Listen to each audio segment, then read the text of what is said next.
nobody to physically scream at or someone put their arms around me, just listen. It's a tape of Princess Diana unlike any you've ever seen. And I said, what to do, what I do, I'm coming to you, what do I do? And she said, I don't know what you should do. Shoulders hopeless. And that was it. That was help. For a woman so guarded, the conversation is strikingly honest. For a woman so polished, surprisingly informal. It's a remarkable videotape, hidden away for years, and only now come to light.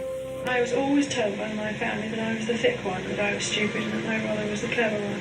And I was always so conscious of that. I used to go to heavens just crying, saying I wish I wasn't so stupid. Who was Diana talking to?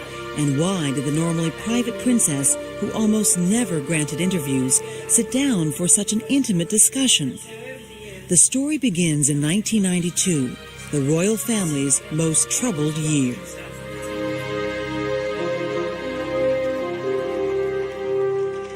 Despite the cheerful pictures in the news each week, the story of the royals was much more like a soap opera.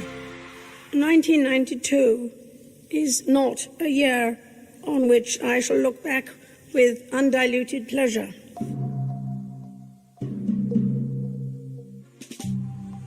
Prince Andrew and Sarah Ferguson had announced their separation in March. Princess Anne, the Queen's daughter, divorced in April. Then came the news that rocked Britain to the core. We do face a crisis in the House of Windsor. It's obvious to everyone. I was a bit shattered. It sounded too much like an eye for an eye for me. I think she's been badly treated. The palace have not faced up to this crisis, and crisis it is. An explosive book called Diana, Her True Story, published that June, made scandalous charges about the Prince and Princess of Wales. The book said Diana had tried to commit suicide several times, that she'd suffered from bulimia, and that Diana and Charles, both miserable in their marriage, had both turned to others for love. Clearly, the Prince and Princess were living unhappily ever after.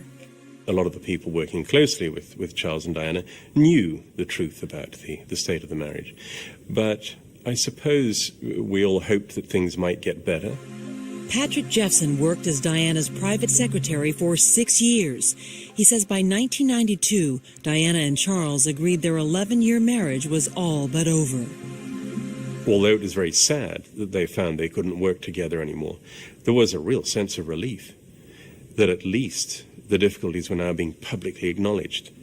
And a line could be drawn under that phase of